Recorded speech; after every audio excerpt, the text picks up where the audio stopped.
Hi అండి. కొద్ది సంవత్సరాల క్రితం ఉన్నటువంటి షార్ట్ హ్యాండ్స్ని ఇప్పుడు ప్రెజెంట్ ఎల్బో హ్యాండ్స్గా ఎలా చేశాను అనేది ఒక వీడియో పెట్టాను. చాలా మంచి రెస్పాన్స్ వచ్చింది. అలాగే చాలా మంది పట్టు చీరల మీద బ్లౌజులు కూడా ఇలా షార్ట్ హ్యాండ్స్తో ఉన్నాయి, సేమ్ పీస్ లేదు, వాటిని మళ్ళీ ఎలా రీమోడల్ చేయాలని చాలా మంది కామెంట్ చేశారు. వాళ్ళందరి కోసం ఈ వీడియో అండి. ఈ సారీ అండ్ బ్లౌజు దగ్గర 9 to 10 years అవుతుంది తీసుకొని. అలాగే దీని మీద వర్క్ కూడా నేనే చేసుకున్నాను. అప్పట్లో నాకు వచ్చి రానట్టు ఈ కాస్ట్లీ వర్క్ అయితే చేసుకున్నాను. ఈ బ్లౌజ్కి నడుము పొడవు అయితే 14 వచ్చింది. నడుము పొడవు పర్వాలేదు, ప్రజెంట్ సరిపోతుంది. హ్యాండ్స్ మాత్రం షార్ట్ హ్యాండ్స్ వచ్చాయి. అప్పుడు ట్రెండింగ్ షార్ట్ హ్యాండ్స్, దానికి తగ్గట్టు చేసుకున్నా కదా. అయితే ఇప్పుడు ఈ బ్లౌజ్ని నడుము మార్చక్కలేదు, ఓన్లీ హ్యాండ్ మాత్రమే ఎల్బో హ్యాండ్ చేయాలి. దీనికి సేమ్ పీస్ లేకపోతే మనం ఏం చేయాలి, ఇప్పుడు ట్రెండింగ్ తగ్గట్టు ఎలా కుట్టుకోవాలని చూద్దాం.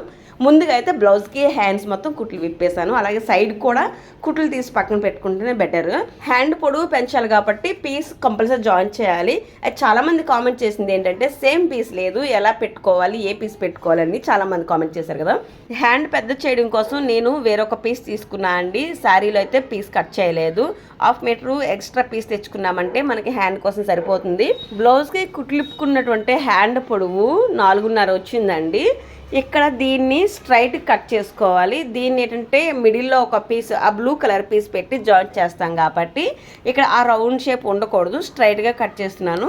ఇక్కడ ఇంకో విషయం అండి, బ్లూ పీసు అంటే మన శారీకి మ్యాచింగ్ అయినటువంటి పీసు మనం బయట కొనలేము అనుకుంటే శారీలో కట్టుకున్న వైపు తీసుకోవచ్చు. నేనైతే శారీలో పీస్ కట్ చేయలేదండి, ఎందుకంటే చీర చిన్నదైపోతే నాకు అసలు నచ్చదు. అందుకని ఎక్స్ట్రా మ్యాచింగ్ పీస్ తీసుకున్నాను. మీ వీలుకి తగ్గట్టు మీరు చేయండి. ఇప్పుడు కొలత బ్లౌజ్ తీసుకొని ఎల్బో హ్యాండ్ పొడవు ఎంత ఉందని చూడాలి. ఇక్కడ ఈ బ్లౌజు 10.5 వచ్చింది. దానికి తగ్గట్టు ఇప్పుడు మనం బ్లౌజ్ కొలత తీసుకోవాలి.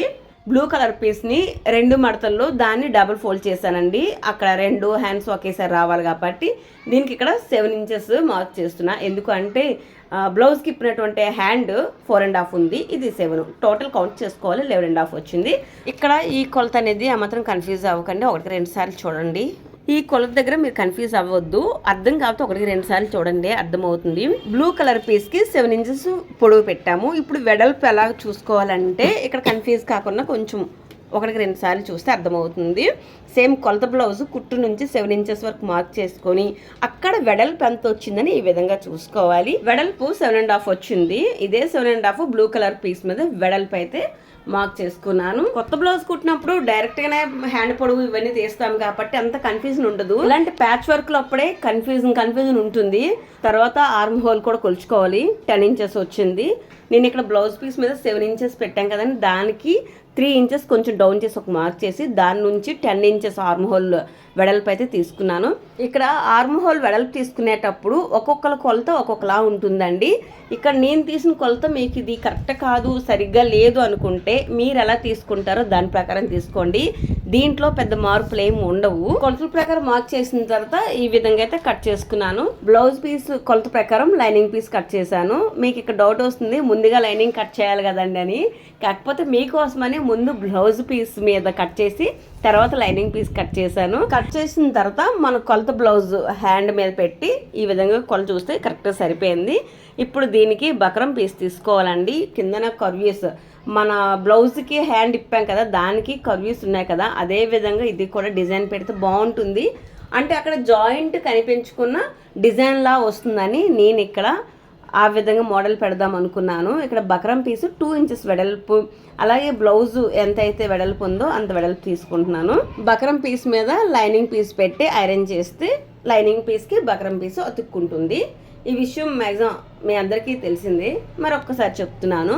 ఇక్కడ లైనింగ్ పీస్ మడత పెట్టి ఫస్ట్ 1 inchకి మార్క్ చేశాను, తర్వాత 2 inches చొప్పున మార్క్ చేశాను.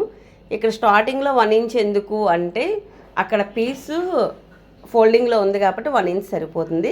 తర్వాత 2 inches, మళ్ళీ మధ్యలో 1 inch ఒక మార్క్ చేస్తే ఈ విధంగా మనము కర్వ్యూస్ తీయడానికి రౌండ్గా బాగా వస్తుందని మళ్ళీ మధ్యలో 1 inch ఇలాగైతే డ్రా చేశాను. డ్రా చేసిన తర్వాత సేమ్ అదే మార్క్ మీద కట్ చేసుకోవాలి. ఏమైనా కన్ఫ్యూజన్ ఉంటే కనుక 1-2 సార్లు చూస్తే అర్థమవుతుంది. లేదంటే ఇదే మోడల్లో ఇంకో వీడియో కూడా ఉందండి, ఒకసారి అది చూస్తే ఇంకా క్లారిటీగా అర్థమవుతుంది.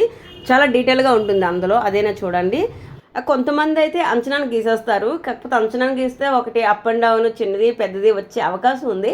అందుకు ప్రతిదానికి ఇంచెస్తో పాటు మార్క్ చేసుకుంటేనే బాగా వస్తుంది. ఇప్పుడు మెయిన్ బ్లౌజ్ పీస్ మీద లైనింగ్ పీసు బక్రం పీసు మీదకి వచ్చేటట్టు పెట్టుకొని సేమ్ అదే షేప్లో కట్ చేసాం కదా కర్వీస్, ఆ షేప్లోనే నెమ్మదిగా కుట్టు వేసుకోవాలి. ఇక్కడ మూలలు తిప్పినప్పుడు జాగ్రత్త పడకుండా సూది క్లాత్ లోపలికి దింపి పాదం పైకెత్తి పీస్ని టర్నింగ్ అయితే చేయాలండి. లేదు అనుకుంటే మనకి డిజైన్ మొత్తం పోతుంది.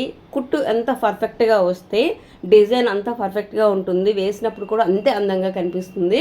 ఇప్పుడు ఎక్స్ట్రా ఉన్నటువంటి పీస్ని తీసి మూలలు చిన్న కట్స్ పెట్టాలి. ఈ మూలలు కట్ చేసినప్పుడు కూడా చాలా జాగ్రత్తగా కట్ చేయాలి. సిజర్ షార్ప్గానే ఉంటుంది కాబట్టి అనుకోకుండా కుట్టు కూడా కట్ అయిపోయే ఛాన్స్ ఉంది. కుట్టు కట్ అవ్వకుండా చిన్న కట్స్ అయితే పెట్టాలి. అలా పెడితే ఈ విధంగా పీస్ టర్నింగ్ చేసేటప్పుడు మనకి ఆ రౌండ్ పాయింట్ అనేది చాలా నీట్గా పర్ఫెక్ట్గా వస్తుంది. బక్రం పీస్ ఉంది కాబట్టి టర్నింగ్ చేసిన తర్వాత చేత్తో ఆడిస్తే షేప్ ఎగ్జాక్ట్గా వస్తుంది. దాని మీద నుంచి మళ్ళీ ఒక కుట్టు వేసుకోవాలి. దీనికి కూడా డబుల్ కుట్టు వేయాలి. కాకపోతే ఇంకో హ్యాండ్ పీస్ అనేది జాయింట్ ఉంది కాబట్టి తర్వాత డబుల్ కుట్టు వేసుకోవచ్చు. కింద వైపు కుట్టు వేయడం తర్వాత పైన కూడా బ్లౌజ్ పీసు లైనింగ్ పీసు జాయింట్ చేసుకోవాలి. ఎక్స్ట్రా ఏమైనా పీస్ ఉంటే కనుక నీట్గా కట్ చేసుకోవాలి.